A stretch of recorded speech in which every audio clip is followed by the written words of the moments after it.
Film को लेकर के एक अलग ऑडियंस तैयार हो चुकी है, एक अलग तरीके की लोगों के जहन में काफ़ी सारी बातें चल रही हैं।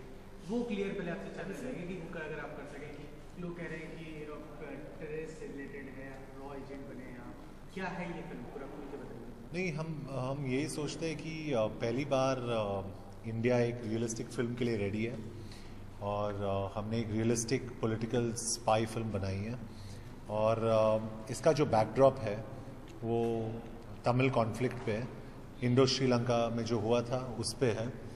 और जो हमारी ऑडियंस है जिसे ये पसंद नहीं, जिसको ये पता नहीं है, I think they will also relate to this as a political thriller. Am I right Sujit? या और दूसरी बात है कि इस फिल्म को लेके कि हमारी जो ऑडियंस है, मुझे लगता है कि हमने लास्ट 2 साल में जो देखा है कि दे आर रेडी फॉर इस तरह के सीरियस और फिल्म जो एक रियलिस्टिक बैकड्रॉप पे है। सो हम लोग तैयार हैं उसके लिए।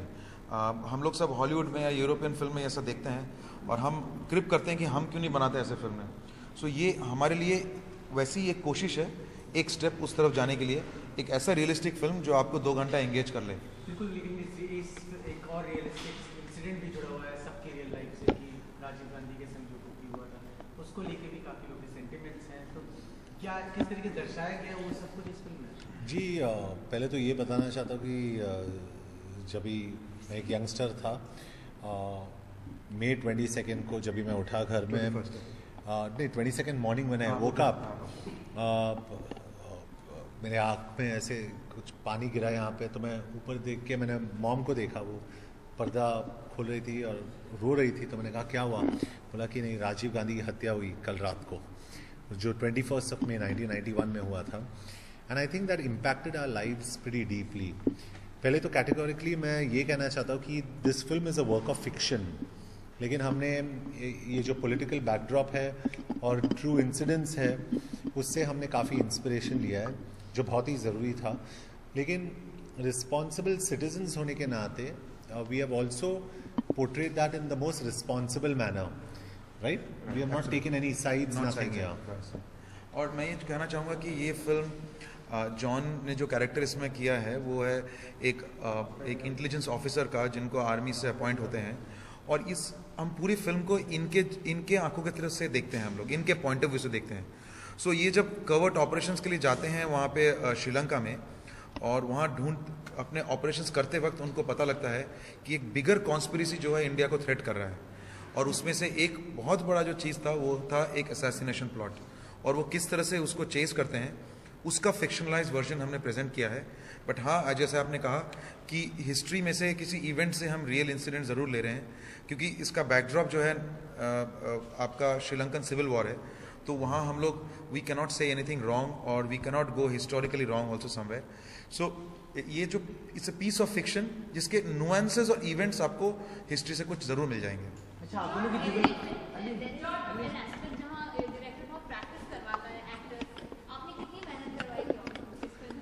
देखिए, हमने मेहनत से ज़्यादा हम लोगों ने बहुत डिस्कशन किया है, बिकॉज मुझे लगता है कि आधा एक्टिंग जो है वो आदमी के दिमाग से होता है।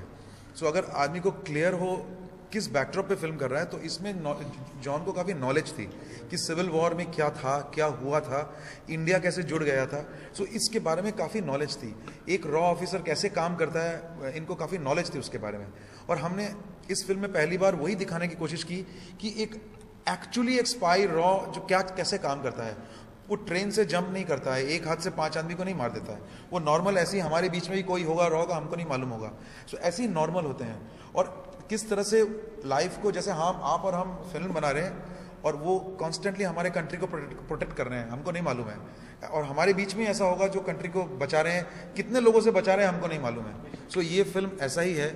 हम सारा दिन मॉल में घूमें, पार्टी करें, फिल्म देखें, लेकिन हमारे रॉ ऑफिसर्स हमारे देश को बचाते हैं। इस फिल्म को हमने वही दिखाया है। मैं अगर बात करूँ रॉ ऑफिसर्स की, तो रॉ ऑफिसर्स कई सारे हमने बॉलीवुड में ऑलरेडी देख लिए हैं, जैसे कि कई सारे अर्जुन रामपाल हो, इरफान हो, सलमान हो, कई सारे।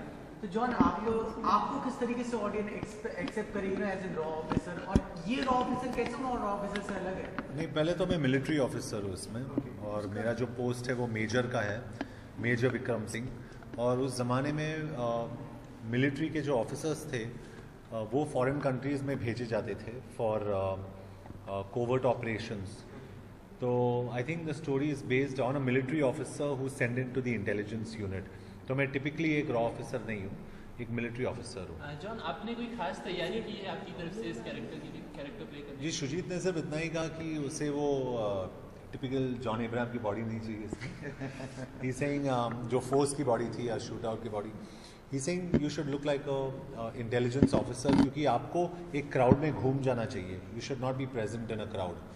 तो काफ़ी कोशिश करा हम लोगों ने and I think we were pretty successful. John, अक्सर आपकी फिल्मों में आपका बाइक फ्रेम भी दिखता है, तो इसमें भी कहीं आपका बाइक फ्रेम है, ऐसा कुछ दिखेगा, कुछ स्टंट्स करते नजर आए? नहीं, this is not that kind of. ये action packed drama, action packed वाला फिल्म है, लेकिन ये बहुत ही रियलिस्टिक एक्शन पैक्ड वाला फिल्म है। मैंने जैसे कहा, ये वो फिल्मी जेम्स बॉन्डिश एक्शन वाला फिल्म नहीं है। ये बहुत ही realism, real choppers, real gun fights, real moments आपको मिलेंगे। सो वो जो थ्रिल है वो आपको लगेगा आप उस वॉर जोन में पहुंच गए हैं। ये हमने कोशिश किया है, जो आपको ट्रेलर में शायद देखने से लगता है कि कितना रियलिस्टिक है इन टर्म्स ऑफ वॉर या ambush. And you really get transformed into that zone, क्योंकि कल मैंने फिल्म देखी for the first time and I was so happy. और मुझे लगा कि मैं कॉन्फिडेंट हूँ कि हिंदुस्तान में there will be an audience that will want to see something different, क्योंकि हम हमेशा यही चाहते हैं कि वो जो टिपिकली हम लोग दिखाते हैं, जो चलता है, जो नहीं चलता है, वो काफ़ी रेगुलर हो चुका है। तो we want something different, we are trying to get something different. या मतलब हम ऑडियंस के इंटेलिजेंस को चैलेंज नहीं कर सकते हैं। हमारी मतलब ऑडियंस जो है काफ़ी इंटेलिजेंट है और वो ऐसी फिल्म देखना चाहती है। वो ज़रूर 100 करोड़ की फिल्म देखना चाहेगी, हम भी चाहे हमारा फिल्म भी करे, जो भी बिजनेस करे, लेकिन एक ऐसा भी ऑडियंस है जिसको हम ऐसे ही नकार नहीं सकते, जो अच्छी फिल्म भी देखना चाहती है। अच्छा,